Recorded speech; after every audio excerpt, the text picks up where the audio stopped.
Good afternoon. Welcome everyone, attendees and our presenters this evening. My name is Adam Davey. I'm the CEO of the Winston Churchill Trust. We're based here in Canberra, Ngunnawal country. And I'd like to acknowledge Australia's First Nations people, the traditional custodians of this land, and pay my respects to elders past, present and emerging. And I'd like to also welcome any Aboriginal and or Torres Strait Islander people who are attending this session.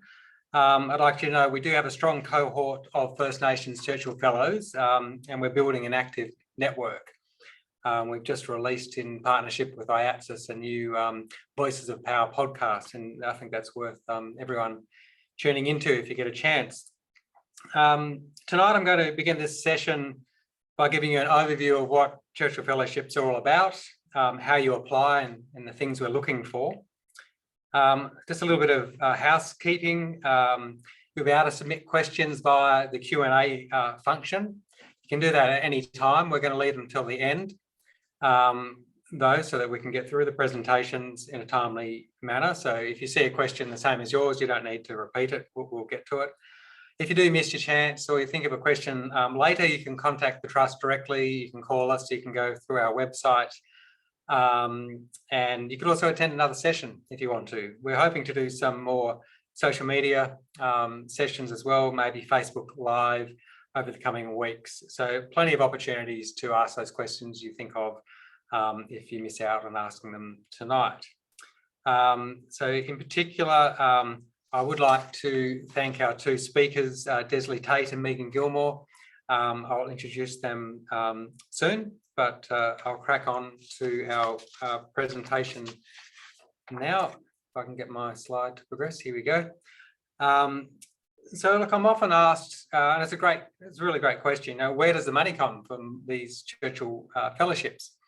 Well, as you would know, there's a strong link here to Sir Winston Churchill, and when he resigned as British Prime Minister in 1955, he was 80 years of age, and he'd served under 5 reigning monarchs, survived 3 wars.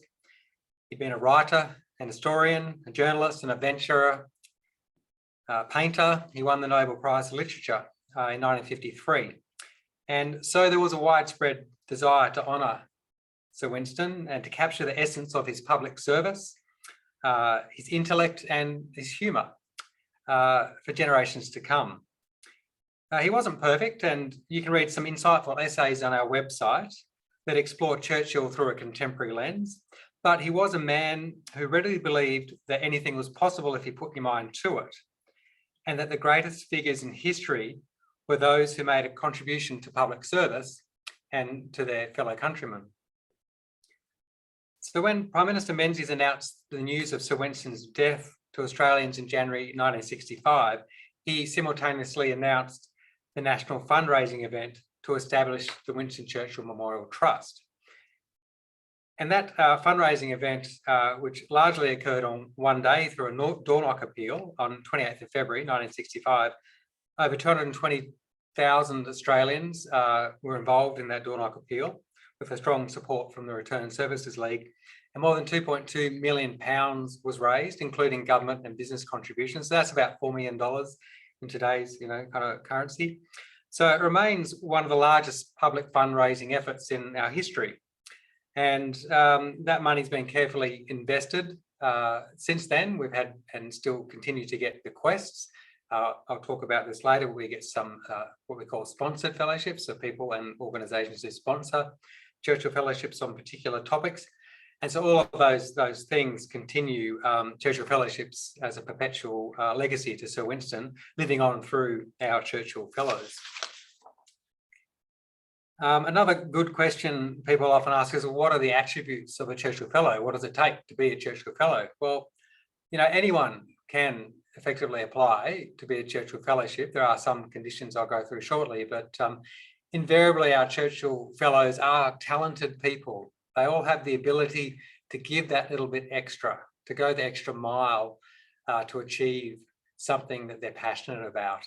So they share similar traits, I think, to Sir Winston, like passion, drive and determination. The kind of people that don't quit. And they're people who are committed to making a difference, particularly a difference in their community or to society more broadly. So Churchill Fellowships are quite interesting, and they're a unique opportunity, and they're a prestigious opportunity that opens doors to people from all walks of life.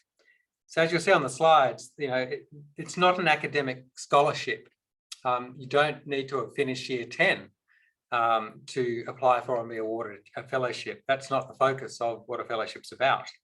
And likewise, it's not a funding grant. So it's a lot of personal responsibility given with the Churchill Fellowship. We don't ask you to acquit every dollar and cent. We're trusting you and investing in you to go out and explore and learn and bring that knowledge back to benefit Australia. It's not just an overseas trip, it's really the start of a lifelong journey and your contribution to make Australia better. A Churchill Fellowship doesn't need to comprise formal or structured research. It can, but it's not a requirement. Some people will do things differently to other people for good reason. You can learn new skills, undertake a course or bespoke training. You can build networks, you can observe best practice in your chosen field. The fellowship is for overseas travel. That's the purpose of it. And it must be between 4 to 8 weeks taken in one continuous journey. We do have some slight changes we're introducing this year, which I'll also cover off in some later slides. So I think it's close to 4,500 Churchill Fellowships now have been awarded since 1965. Last year was the first time in our history that we haven't run a selection round, primarily because international travel hasn't been possible for a couple of years, and we have a little bit of a backlog of Churchill Fellows eager to travel. But we're back on track now and running around, and we're hoping to award over 100 Churchill Fellowships this year for travel to commence in 2023. So Churchill Fellows travel across the globe on the widest range and depth of topics and bring back to this country information. They bring back networks, projects, products, ideas, and innovation to make this country stronger. Now, it's come up at a couple of other sessions I've done. People have said, well, I see a lot of highly qualified, senior, achieved people getting fellowships, and that's true. Of course, we get a lot of experienced and talented people applying, and they have a doctor in front of their name or a professor, but we're very careful with that balance. It's not intended to be for the prestigious awards just for a small few. It's meant to be for people, a diverse range of people from all walks of life, and so we are very focused and conscious on that. So yes, I'm sure there'll be professors and doctors that get through, but equally we'll have people that, as I said before, maybe haven't finished year 10, people in trades, people in arts, whatever it is. This isn't just for academic researchers or highly qualified people, it's for everybody. And it should be accessible in that sense. So in terms of personal eligibility, you do need to be an Australian citizen, and as of this year, also you can be a permanent resident. So that's a new way we've expanded the accessibility to the Churchill Fellowships. You do need to be over 18 years of age. It's important to note that your fellowship can't form part of tertiary studies. So if you are currently undertaking tertiary study, you might be doing a master's or a PhD or something like that, you can't use a Churchill Fellowship as sort of a way to continue those studies and add to those studies. It needs to be a standalone project. You do need to think about how you're going to focus your time and energy on the Churchill Fellowship as a standalone project. We now are offering support for people who might not be able to travel physically due to a disability or caring responsibilities. And so we are going to allow virtual research to be conducted if that's you and if that's your situation. We did trial it with the pandemic, and a few people have undertaken virtual research merely for the fact they couldn't travel overseas due to no travel being available, but it's a great opportunity to again broaden the accessibility. And also, if you do have a disability and you require some additional support, such as perhaps taking a carer with you, we can also make provisions for that. Also this year, for the first time, people living in remote parts of Australia will be able to apply for domestic travel. On the basis that for some people in Australia, travelling within Australia is as big a deal and as big a disruption to their lives as travelling overseas. And so recognising that, and based on feedback, we want to make that opportunity for domestic travel available to people living in remote parts of Australia. So if that's you or someone you know who you're encouraging to apply, please get in touch with us to discuss, because I'm keen for us to be able to help out there. Churchill Fellowship is an individual project. It's not a team project. Some of you may work in teams and think, yeah, let's apply for a Churchill Fellowship. Only one of you will be a Churchill Fellow and only one of you can apply, so you can't apply as a team. Keep that in mind. As I mentioned, if you're undertaking tertiary studies, that's okay. Think about balancing your time though. You need to be able to commit to your Churchill Fellowship, not just while you're on it, but when you're back, you have to prepare a report, and then you're expected to continue to try and implement and share your findings. So really, I guess what I want you to hear is that a Churchill Fellowship is an opportunity for people from all walks of life. And that's really our mantra, not just a phrase that we bandy around. So in terms of your project, really what we're looking for is a benefit to the Australian community through you coming back and sharing what you learn, be that knowledge, skills, or whatever it might be. You need to demonstrate that you fully explored your topic or issue in Australia. We obviously don't want to invest in people to send them overseas when they could travel to another state in Australia, albeit that's been quite difficult for the last year or two. The project, as I said, has to be self-contained. It can't be part of a degree, but also it can't be partly funded by another organisation. So we really want the Churchill Fellowship to be a standalone project. Doesn't mean you can't collaborate with people when you come back. We certainly encourage that, but the whole purpose of the fellowship is quite clear. We don't set limits on the topics or issues. Really, that's the strength of a Churchill Fellowship, and all you need to do when you apply is convince us, why it's important and why it will benefit Australia in some way, you furthering your knowledge and skills and expertise on that particular issue or topic. So you really do design your own project. We don't tell you how to do it. We don't tell you what you need to do. It's up to you to decide who you want to meet with, where you want to meet them, and you need to plan your own Churchill Fellowship project yourself. We'll provide you support, but we won't put our fingers in the pie in terms of your actual project. We do have, I mentioned earlier, some sponsors. So that includes individuals, includes organisations, and in some cases their bequests. People have left money to the Trust to award fellowships on specific topics or issues that they felt were important, they wanted to see continue. So in the area of education, a couple of examples. I would recommend you go onto our website and have a look. There's a section on there on sponsor fellowships. You can see other fellows that have undertaken Churchill Fellowships related to these topics. Dorothy and Brian Wilson is one with a focus on how education can improve disadvantaged children.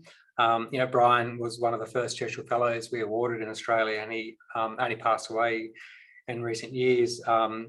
There's the Park Family Trust, and again, Bill Park has a long history with the Trust, and his daughter Lee continues that involvement with the Trust, and that's got a focus on vocational education. If you live in Tasmania, there's the Gallagher Bequest Churchill Fellowship. If you live in New South Wales, Northern Districts Education Centre has a specific fellowship for education. But just that's confusing for people, I understand. So what you're doing is you're applying for a Churchill Fellowship first and foremost.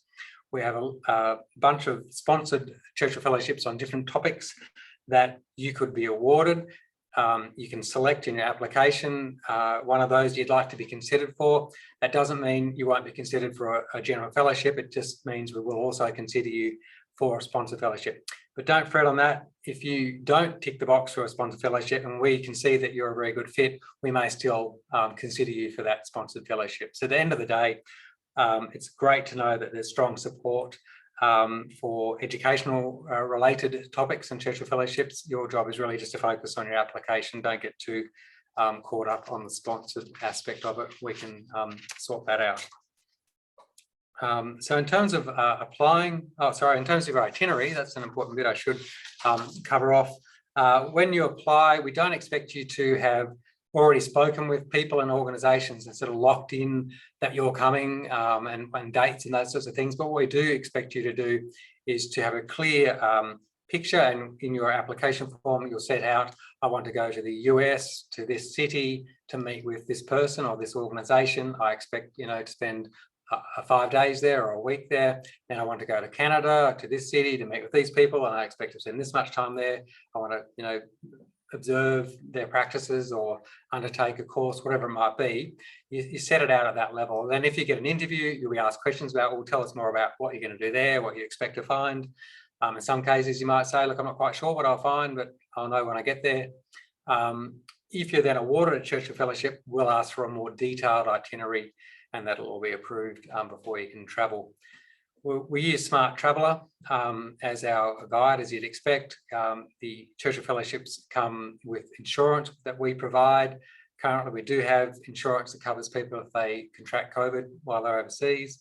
There are some unknowns still with international travel, but I think if you're applying this year, you won't be travelling till February next year, and things will probably be a lot clearer and hopefully a lot easier by that point.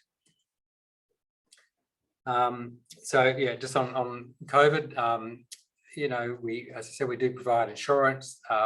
People have asked, do I need to be, fully vaccinated to apply for a Churchill Fellowship? Well, it's nothing to do with applying for a Churchill Fellowship, but you are expected to be able to travel. So at the time, which will be next year, you'll need to make sure that you're actually eligible to travel overseas, or you won't be able to undertake your fellowship, which is a real shame.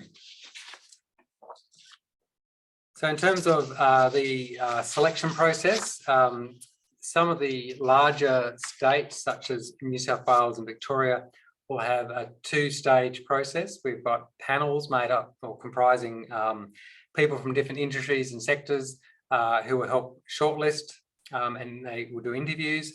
And then following that, they'll shortlist again, and a selection committee will undertake what we call a second or final interview. In the smaller states, it's a shortlist and then interview.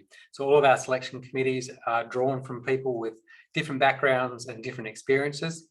It's important to keep in mind that we might not have an expert on your particular topic assessing.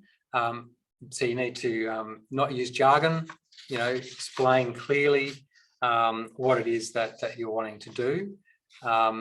All interviews will be finished by the end of July. You can look on our website. There's a timeline that gives you when those interviews are expected to be held. So we expect in September, successful people will be notified. And as I said, you'll be able to travel from February next year. So look, it is a very competitive process. We in recent years have typically received around 1,100 or so applications. We award, 100 to 110, depending on the year, fellowships typically. That can vary. We do get something like 2,000 applications started in the system, and quite a lot of people lose their nerve. We've done some research with people who start an application and don't complete it, and the number one reason was people just didn't think they were quite ready. So my advice to you is just do it. Back yourself, be confident. If you've started the application, I'm sure you've got a good thing in mind already. See it through. You will need two referees. One reference who can talk about you personally and your aptitude and passion and involvement in your particular topic, and another person who's preferably well-known or an expert or well-versed in your particular topic or area. That's really important. So when we're assessing the applications, if we don't have an expert or someone that knows enough about your topic, we do have the referees who we can draw upon there as well. So on that note, if you do have any other questions, I would recommend going to our website. You can see it there, churchillfellowships.com.au. We've got FAQs on there. There's a whole lot of information that should answer most of your questions, but you can always give us a call or send us an email in the office, and we're happy to discuss further with you. So on that note, I'm going to stop sharing my screen, and I'm going to introduce to you our first speaker, who I think, is going to be Desilee Tait. Start my video. And Desilee did her Churchill Fellowship to research and deliver a direct and positive impact on high potential students across Australia. And Desilee's been a teacher for 35 years across all education systems. And for the past 11 years, Desilee's worked as the talent coordinator at Loreto in Kirribilli for years K to 12 gifted and talented, including strategically planning the gifted program across the whole school while providing professional development and coaching to teachers. So I'm going to leave it at that and hand over to Desilee to tell you all about her fellowship and what she's learned. Great, thanks Adam. Thanks for that. Welcome everybody who's on Zoom tonight, and I really want to talk to you about this exciting project. As Adam's told you, it was to research and deliver a direct and positive impact on high potential students across Australia, and that's what I aim to do. And I wanted to point out something. Adam said to be a Churchill Fellow, you need to be committed to make a difference, and that was what I was all about. I was committed to make a difference. So my project was really based on observed and measured needs, which over my 30 years of teaching, I had observed that there was such a great need to cater for these students, and that teachers didn't know how to cater for these students. So that was really what inspired me to do that. And honestly, I got to visit the rock stars of education in Singapore and America over 9 weeks, and that was a pretty amazing experience. So I was going to mention about 3 major highlights that I had on my fellowship. And like I said, that was meeting the rock stars of education. And I might go on about that over and over again, because it really was astounding. If you are a teacher, when you mention names like Professor Jonathan Plucker or Howard Gardner or Professor Reichardt, they are the rock stars of education. And they were all keen to meet me because I was a Churchill Fellow, and the information I got from them was just astounding. Another highlight of my fellowship was that I got to meet Bruce Gosper, who was the Australian ambassador in Singapore.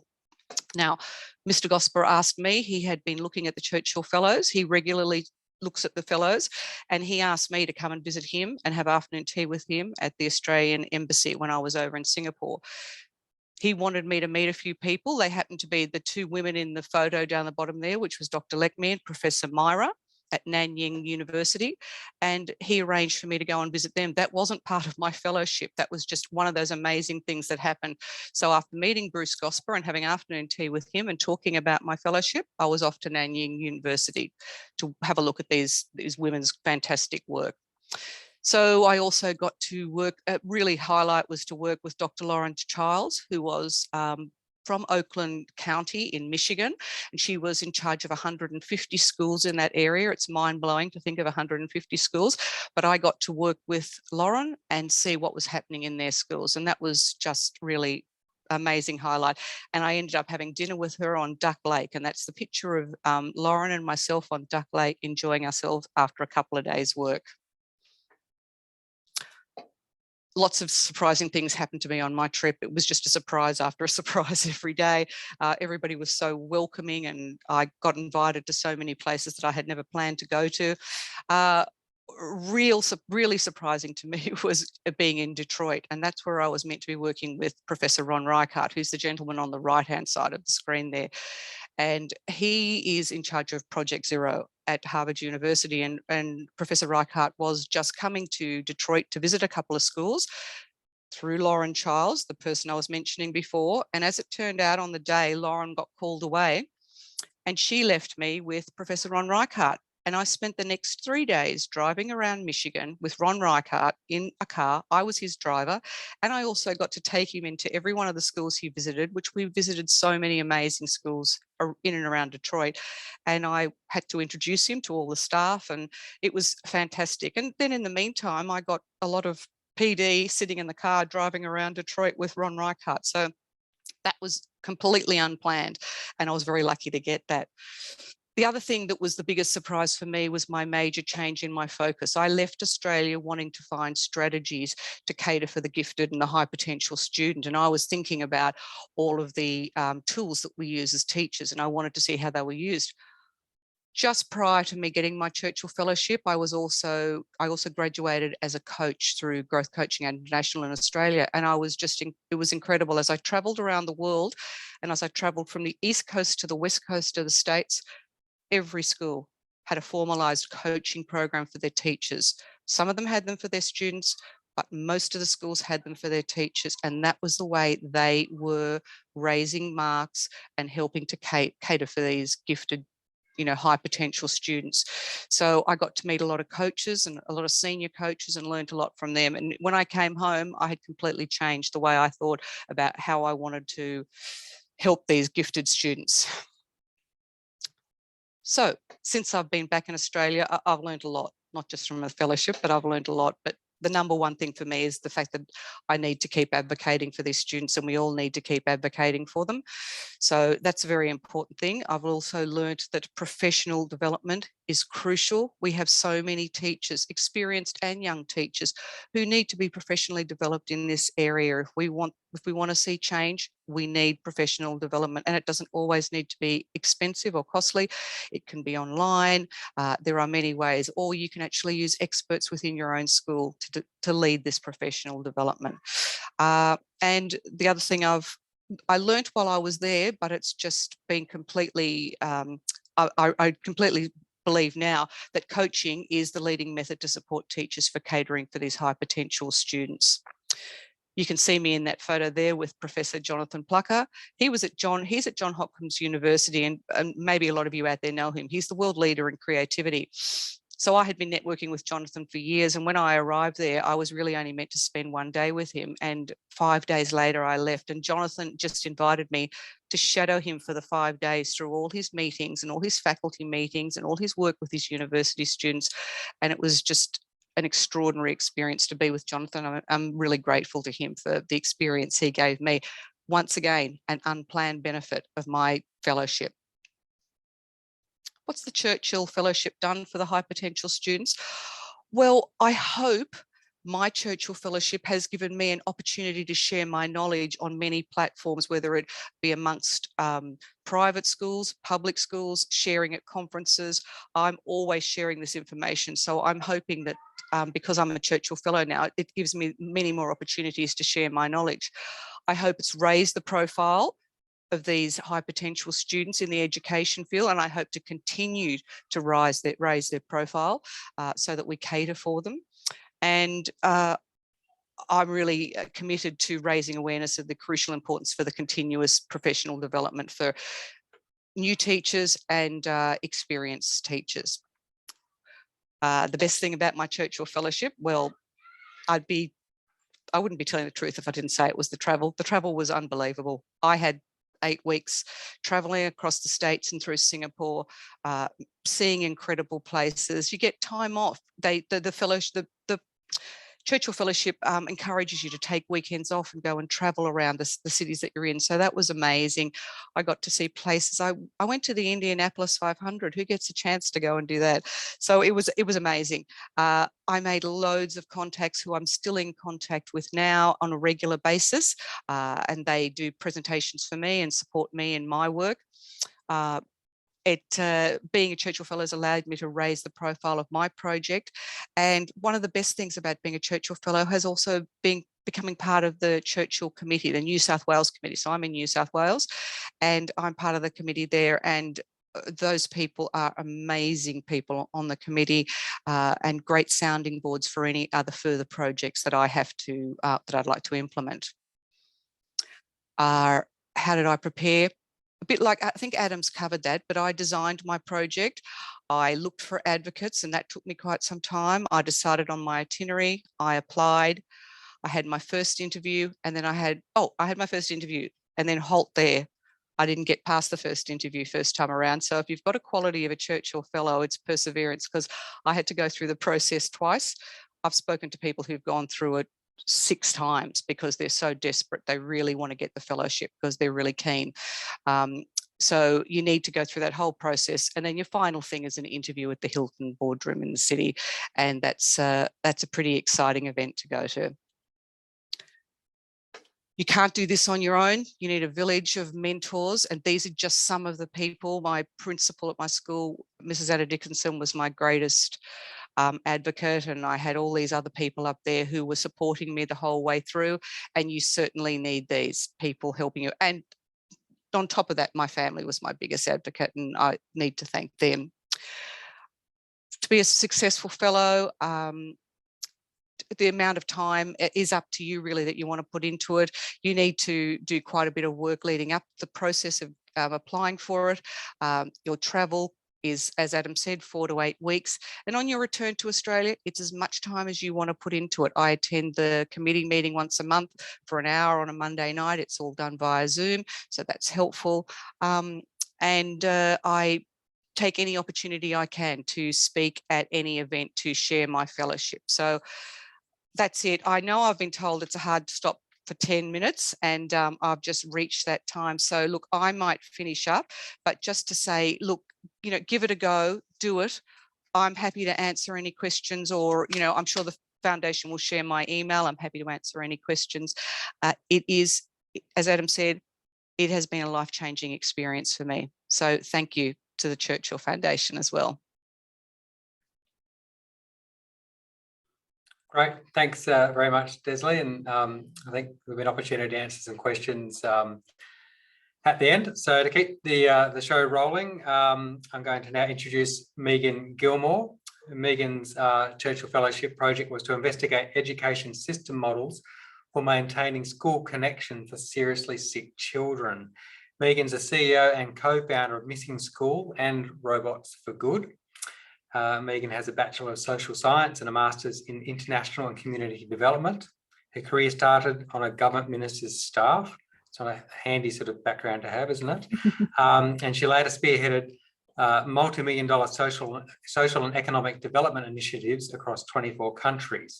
And the insight for her Churchill Fellowship came from her personal experience as a mother to a young son who survived a life-threatening illness. So Megan, over to you. Thanks, Adam. I'll just share my screen now.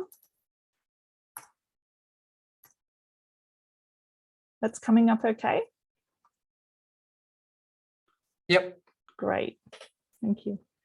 So yeah, thanks for the introduction, Adam, and hello to everyone on the call today. And congratulations on being here, because you've taken the first step, which is often the hardest thing to do.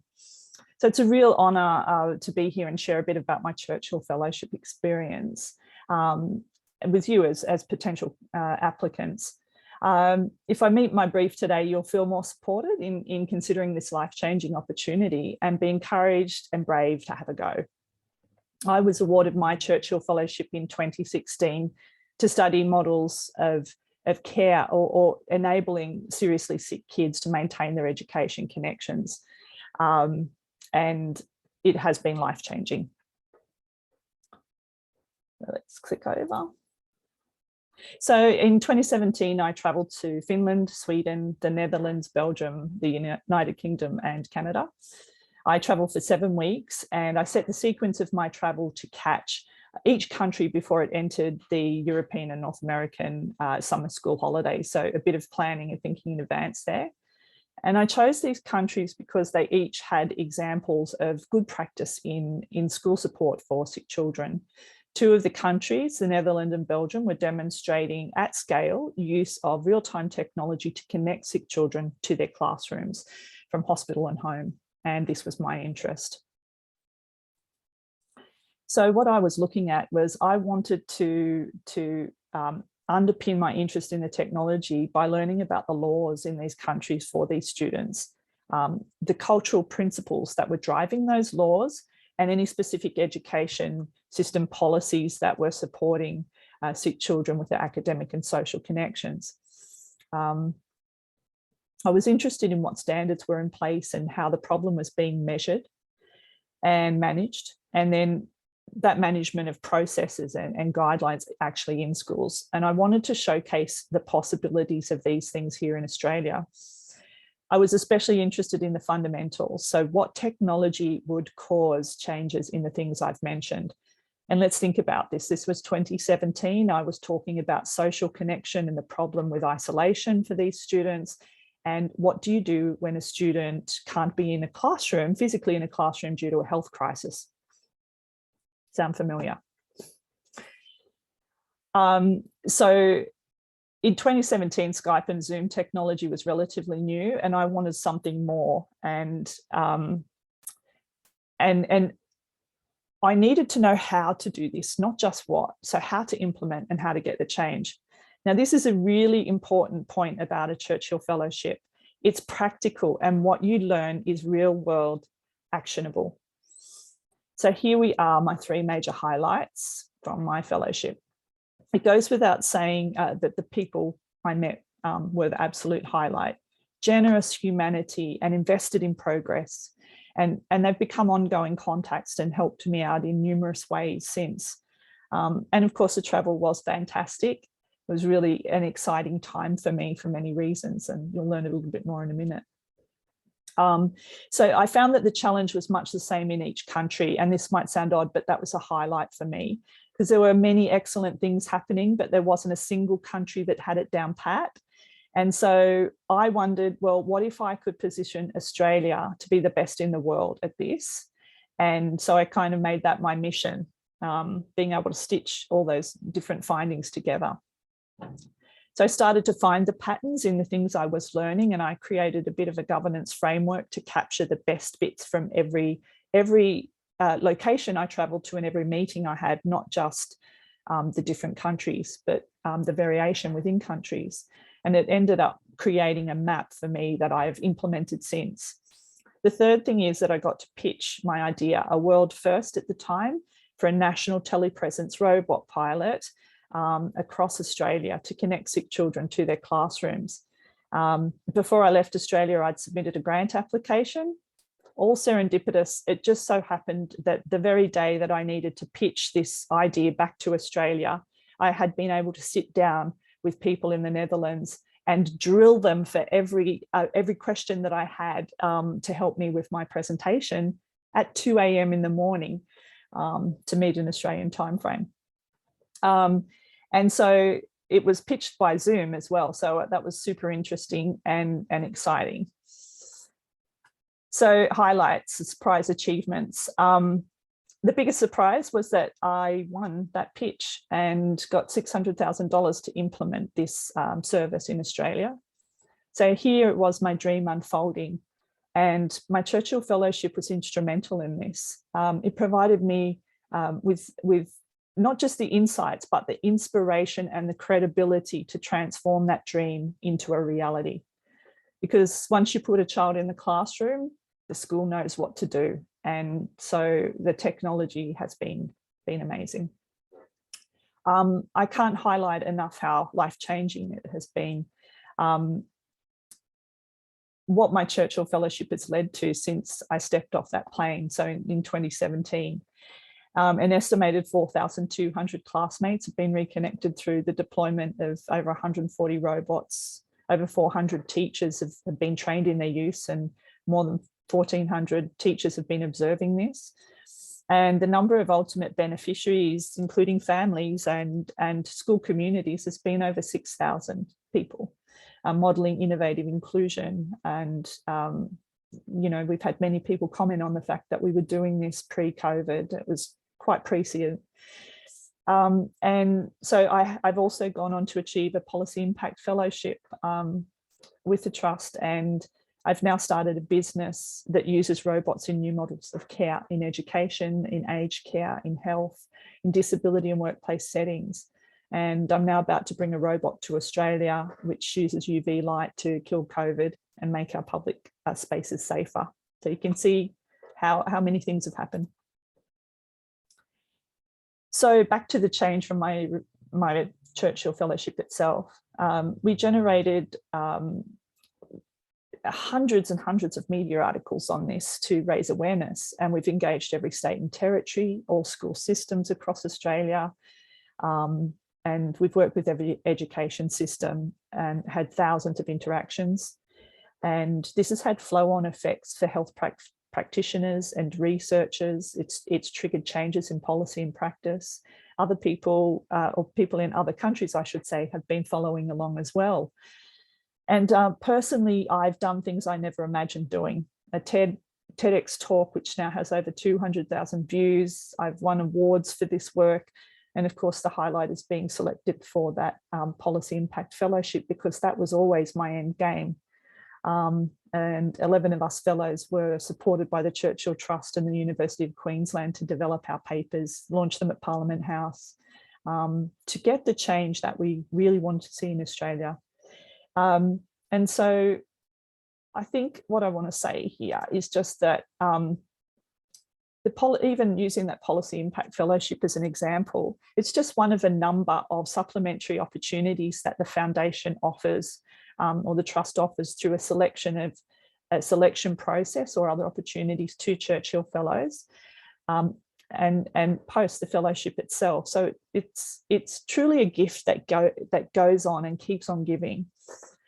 And what has been, the best thing about it for me, it's the fact that it does put your vision, mission, and passion on fast forward. There's no doubt about it.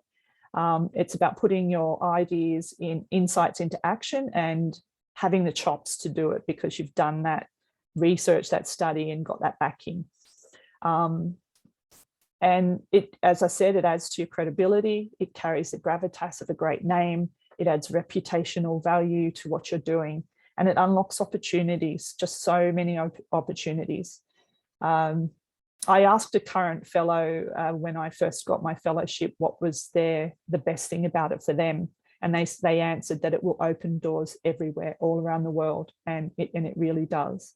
I've managed to secure meetings I couldn't have achieved without it. I've met people who I would never have met. I've been able to get information and really grown to become an authority in my subject matter, and the trust has backed me every step of the way. So, and now this final point, delivers lifelong esprit de corps. So the dictionary meaning is perfect. I'll do it verbatim. A feeling of pride and mutual loyalty shared by the members of a group. Once you're a fellow, you become part of something really special, and you're connected and supported in that lineage. And perhaps this is one of my favorite things about it, connection to people who have a burning desire to make a difference and go after it. People who really care about what they do and therefore are the best at what they do, and who want to extend that care to make our communities and our country better. The Churchill Fellowship caters for this uniqueness. Adam talked about it. Often the fringe issues that aren't getting a hearing through other channels, and this is what makes it so special. And just in closing, a bit of practical advice, because we really do want you to throw your hat into the ring and have a go. So identify strategic referees and invite them into the process early. People who can add and supplement to your application, and know something about you, and can provide their assessment of the merit of what you're trying to do. The second thing is, demonstrate a unique technical perspective backed by lived experience. Churchill Fellowship is all about showcasing subject matter from your perspective.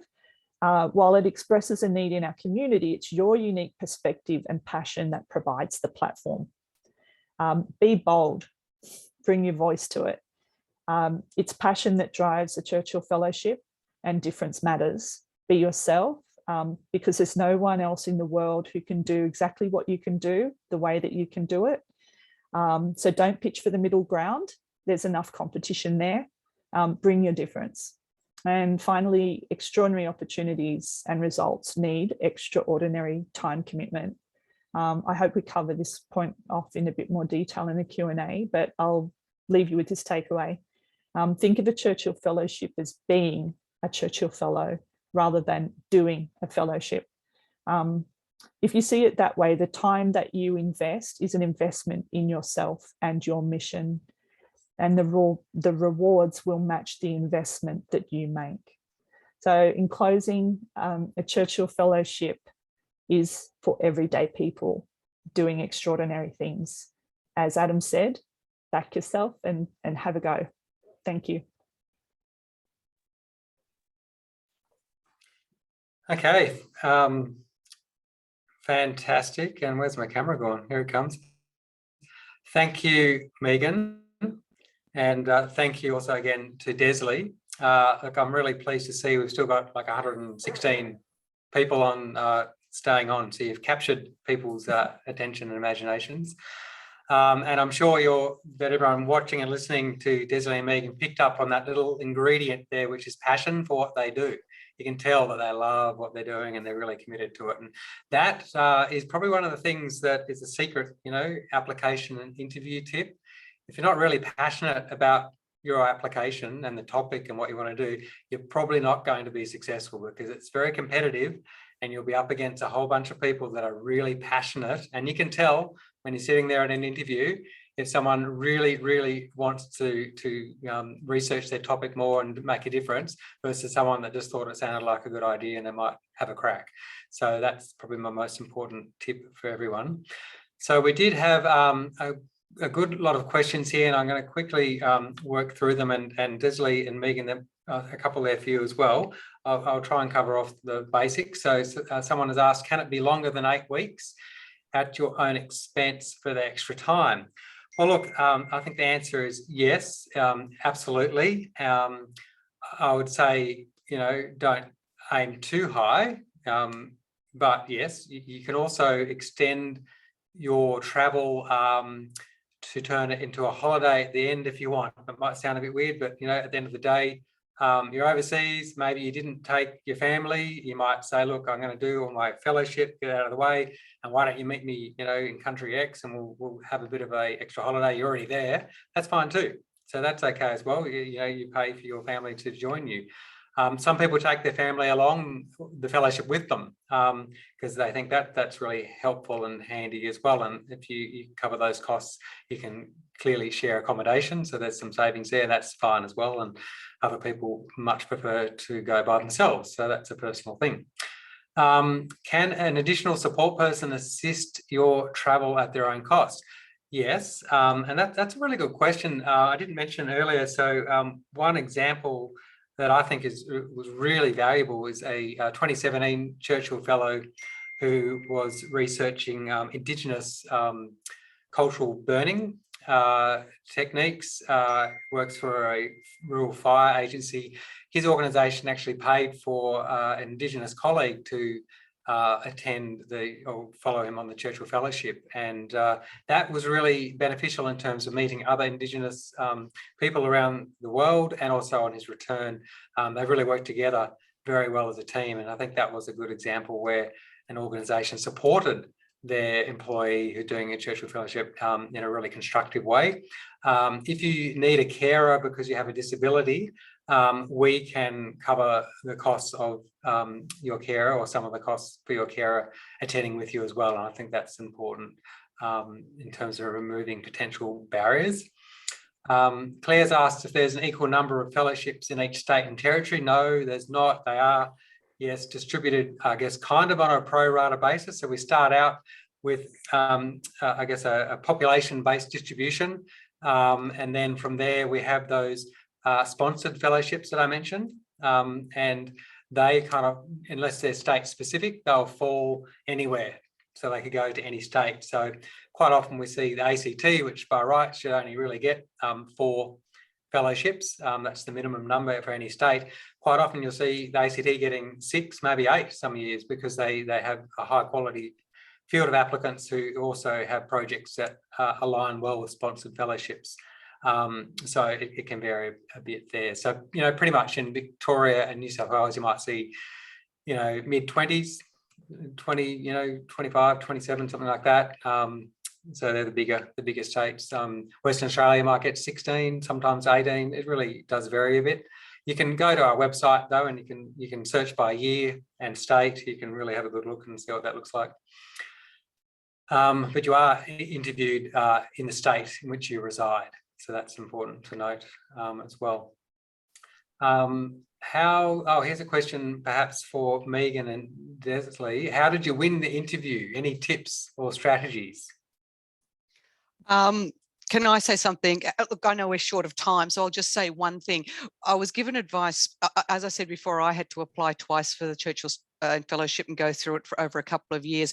And after the first time, I was given some advice. When you're going for the interview, don't talk to any of the other applicants who are going for the interviews. But of course, I couldn't help myself. And when you talk to the people around you, the amazing projects that you've got can put you off a little bit if you're about to go in, because you always doubt yourself. You always think you're an imposter. You suffer from the imposter syndrome, and you sit there thinking, oh my gosh, that amazing lieutenant from the army who was putting in his Australia-wide project for the army, and the other person who was doing other incredible things. And so anyhow, my advice would be for the interview, the tip, don't talk to anybody when you're waiting to go in, and go in confidently. Megan, did you want to add anything? Oh, it's just really my point I made about bringing yourself to the process and being really authentic about your reasons for applying. Go to the personal if you need to, because I think that could sometimes be that difference, that lived experience. Why this and why you? 100%. Yeah, so that's what I would say. Be yourself. Okay. I'll keep moving. Conscious people probably getting hungry for dinner. Are the results of the fellowship research allowed to be disseminated outside the trust? Oh boy, you'd better disseminate them outside the trust. So 100%. We publish them all on the website.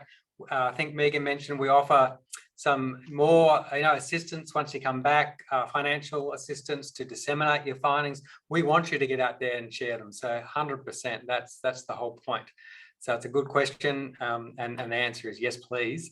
What are the selection criteria for the project? So that's broadly speaking, and I recommend again, have a look on the website. When you start your application, you can go in and out of it 1,000,000 times before you submit it, and you've got plenty of time. With applications closing on the 28th of April, you'll be able to see all the criteria. But effectively for the project, what we want to know is the need for the project. You need to articulate that. What are the benefits of your project to Australia, to the community? What is your itinerary looking like? What are the locations? Where do you want to go? Who do you want to see, and why? And also the achievability of your project. So if your project is, I'm going to cure world hunger, well, maybe that's we're going to want to know how you're going to do that, and believe that you're going to do that. Because if you make it a bit too big, we might not see it as being achievable. So by all means, aim high, but make sure you can back it up. In terms of the personal, so really you've got the project and then the person. They're the two things we do look at. So we want to, I guess, get a sense that you have the ability to maximise opportunity. If we're going to invest at a $28,000, $30,000, whatever it is, in you to travel the world and represent Australia, represent Churchill, we want to know that you're going to make the most of that opportunity, and including when you come back. So we want a commitment from you to disseminate the findings. So it's a really good idea to be prepared to talk about some of the ideas you have about how you're going to share the findings. Don't just say, oh, I'll write a journal article. I mean, that's not going to be enough, right? You've got to go think bigger, think further. We can provide, and we do, training to help you with media, those sorts of things. You can use social media. Think broadly about who would benefit from your findings and how you're going to share them. And going back to that personal commitment to make a difference, we're going to want to get a sense from you in that selection criteria. How are you going to make a difference? Are you the right person to do that? Someone else has asked, can you change your itinerary effectively after you're awarded? Because sometimes things change. So I think the answer is yes, but there's some restrictions, because we'll approve your fellowship based on your itinerary and the costs associated with that. So if you said, look, I'm going to go to New Zealand for 4 weeks, and then you come back after we award it and say, well, actually, going to London for 4 weeks and I'm going to New York for 4 weeks, that's going to cost like 2 million times as much as going to New Zealand for 4 weeks. So that becomes a financial impact. But also, if it's a radical change, we're going to want to understand, why is this big change? But if it is a matter of, oh, look, I wanted to go here, but now there's a better opportunity here, and this is why, we can be reasonably flexible. So there is some flexibility for sure. So any written application tips? Look, I won't spend too long on that one, but I think it's going to be a challenge because we have a word limit. And a lot of people say it's really, really hard to be succinct and clear. But you know what? The tip is be succinct and clear. Don't use jargon. Try and boil, down to the key information. Almost every fellow I've spoken to says that the process of writing the application really helped them refine and articulate what it is they want to do. So get in and start your application. Use that window that's open before they close to write it and rewrite it and edit it and get someone else to read it. And that's probably the best written application tip. Get someone else who that maybe doesn't know all about your topic to read it with kind of fresh layperson's eyes. And if they look at you like, I don't know what this is about, that could be how the assessment panel reads it as well. So that's a good bit of advice there. Desilee, there's a question here. How did your fellowship benefit the broader Australian student community, and do you run pre-professional development for disadvantaged schools? Yeah, okay. I could talk for an hour on that, but I'll make it really brief because I know we're just about to finish up. Project Zero, yes, that is amazing. That's Professor Ron Reichart, and I got to spend a lot of time with him, as I said. We plan actually at Loreto to hopefully run a conference this time next year, which we will be making free to public schools to come here, and I will be talking about everything there. So that's the way I share my work, and hopefully it will broaden the greater Australian community by this conference this time next year. Great. And just for everyone still watching, you can contact Megan and Desilee or any Churchill Fellow via our website. You can find them by searching for them quite easily. There's a contact form. We'll pass your details to them and then they can get in contact with you if they want to. So that's nice and easy if you want to have follow-up conversations. So a couple of questions about how do you prove that you've researched your project adequately in Australia?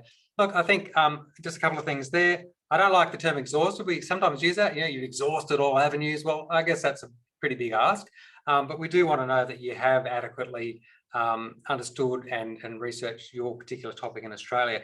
Your referees are going to be key to that. So particularly your project referee. Google, all I ask is get online. And they read these amazing applications. They go, oh, let me learn more about that. So if you go on Google and you find out that someone in Queensland's doing something that an applicant from South Australia says, no one in Australia is doing this, and you go, yes, they are. That could go against you. So be aware of what's happening. It's not going to be just desk research. I think you need to make contact with those people. I mean, you can email people, you can video conference people, you can call them. Put the effort in first to really understand what's happening in Australia before you apply for your fellowship. And look, at the end of the day, you'll know. I think if you're not sure if you've covered it, you probably haven't covered it yet. So do a bit more homework first. Thanks, Megan, from someone. So some nice comments there for our amazing speakers. Someone said, can you speak further on the topic? You don't need to have made contact with people. So I think I've said that a couple of times. So when you put your itinerary together in your application, you don't need to say, if you get an interview, oh, I've already spoken to Desilee Tait from Sydney and she said she'll meet with me and May's a good time. That's probably a bit much. I mean, if those opportunities come up and you are talking to people online or whatever, you can say, yes, look, I know that they'll meet with me, but you don't need to have it locked down to that extent. If it's someone, supremely famous and we look at it and go, you're not ever going to get a meeting with that person, but you are, make sure you tell us that, you've already lined that up. That will be helpful, but that's a bit more about that. So what else have we got here? Lots of more great positive feedback from our speakers, which is fantastic. Does having a criminal record make a researcher ineligible? No, not at all. So we do police checks. That's part of the assessment process. But we certainly have awarded fellowships to people who have criminal records and people who have served time in prison. Absolutely, this is for people from all walks of life. And if you've got a legitimate application, that's fine. Police checks that we do, I guess it would have to be something that really would go against the values of the fellowship for us to not consider someone. I've yet to see that happen.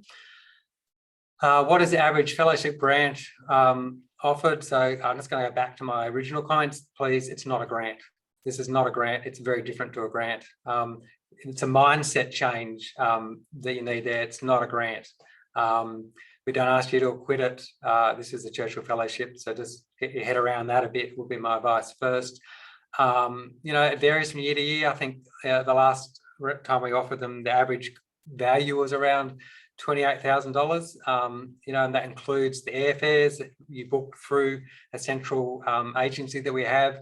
We give you an overseas living allowance. You spend that as you want. As I said, you don't quit it. If you want to sleep on a park bench, we wouldn't recommend it, but you can choose to stay in 5-star hotels and top up the fellowship allowance to allow you to do that. You can stay with friends. That's really up to you. Are there any IP ownership implications? Look, not really. I mean, we don't want to own IP. The Churchill Trust has very limited things we do. Awarding fellowships is the main thing. So if we had your IP for something, we wouldn't be able to do anything with it anyway. We do have contracts that you sign, and that effectively says that there's IP in your fellowship report vested with us, so we can publish it on the internet and make sure it's freely available to anyone. That's what we want to do. But there's never been an issue with IP. Sometimes some of you may work in areas that are sensitive, say from a national security or other perspective. In those cases, we can arrange for your report to be redacted or significantly not published, and that's obviously okay under certain circumstances. Well, not IP, but I thought a related issue.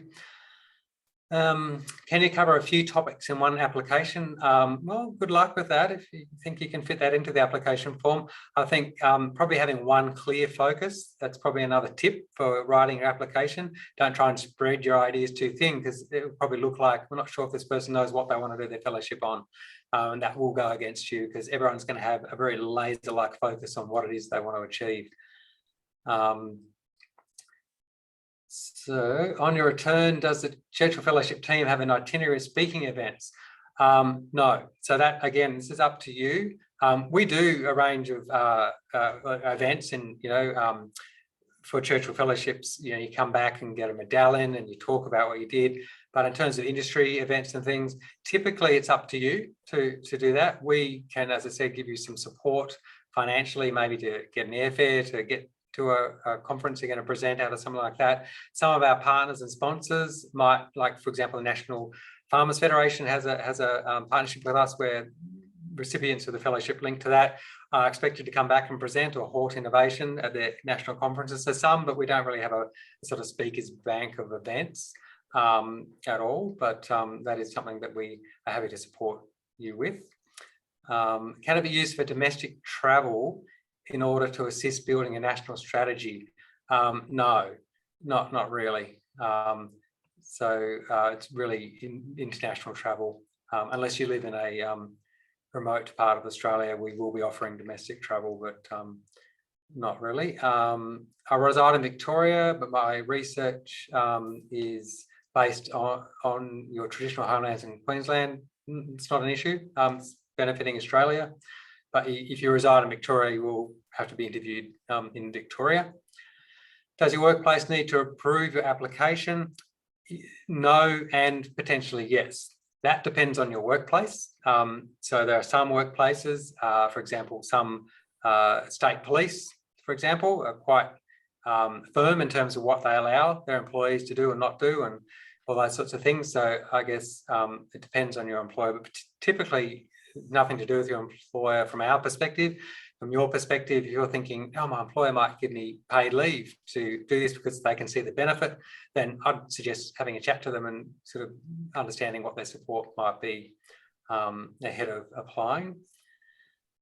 One of the selection criteria states you shouldn't be enrolled in tertiary studies directly related to the topic. If it's finished by the time you travel, is that okay? Yes, because then obviously you're not going to be, you'll be focused on your fellowship. So that's fine.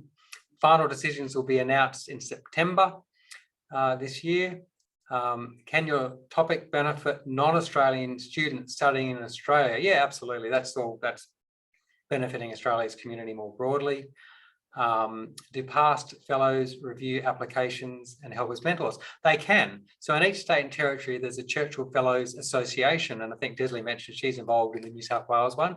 So again, if you go to our website, on the homepage, scroll down, you'll see a map of Australia. You can click on each state or territory. It'll take you to a Churchill Fellows Association site. I'll have contact details on there. And yeah, by all means, get in touch with your Fellows Association. I'm sure there'll be Churchill Fellows who'd love to have a coffee and a bit of a natter about your application.